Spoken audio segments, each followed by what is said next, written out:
Record స్థాయిలో శ్రీవారి లడ్డూల విక్రయం డిసెంబర్ 27న అత్యధికంగా 5.13 లక్షల లడ్డూల విక్రయం. కలియుగ ప్రత్యక్ష దైవం తిరుమల శ్రీ వెంకటేశ్వర స్వామి లడ్డూ ప్రసాదాన్ని భక్తులు ఎంతో పవిత్రంగా భావిస్తుంటారు. తిరుమల వెళ్ళేవారు వారితో పాటు బంధువులు, స్నేహితులకు కూడా లడ్డూలను తీసుకెళ్తారు. అయితే ఈ ఏడాది రికార్డు స్థాయిలో శ్రీవారి లడ్డూ ప్రసాదం విక్రయించింది టీటీడీ. తిరుమలలో ఈ ఏడాది శ్రీవారి లడ్డూ ప్రసాద విక్రయాలు చరిత్రలో నిలిచిపోయేలా రికార్డును సృష్టించాయి. 2025 సంవత్సరంలో శ్రీవారి లడ్డూ ప్రసాదాలు రికార్డు స్థాయిలో విక్రయించినట్లు టీటీడీ వెల్లడించింది.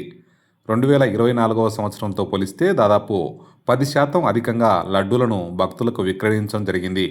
గత ఏడాది 12.15 కోట్ల లడ్డూలను విక్రయించగా, అదే ఈ ఏడాది 13.52 కోట్ల లడ్డూలను టీటీడీ భక్తులకు విక్రయించింది.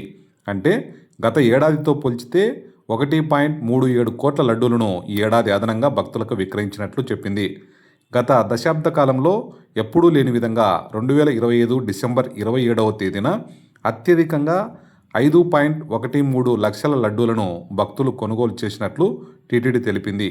గత 10 ఏళ్లలో ఇదే అత్యధిక విక్రయం. టీటీడీ గత సంవత్సర కాలంగా ప్రతిరోజు 4 లక్షల వరకు లడ్డూలను తయారు చేస్తోంది. ముఖ్యమైన రోజుల్లో 8 లక్షల నుండి 10 లక్షల లడ్డూల వరకు భక్తులకు అందుబాటులో ఉంచుతుంది. 700 మంది శ్రీ వైష్ణవ బ్రాహ్మణులు శ్రీవారి పోటులో 2 షిఫ్టుల్లో 24 గంటలు శ్రమిస్తూ నియమ నిష్టలతో స్వామివారి లడ్డూ ప్రసాదాలను తయారు చేస్తారు. ఇటీవల కాలంలో లడ్డూల నాణ్యత, రుచి పెరగడంపై భక్తులు సంతోషం వ్యక్తం చేస్తున్నారు.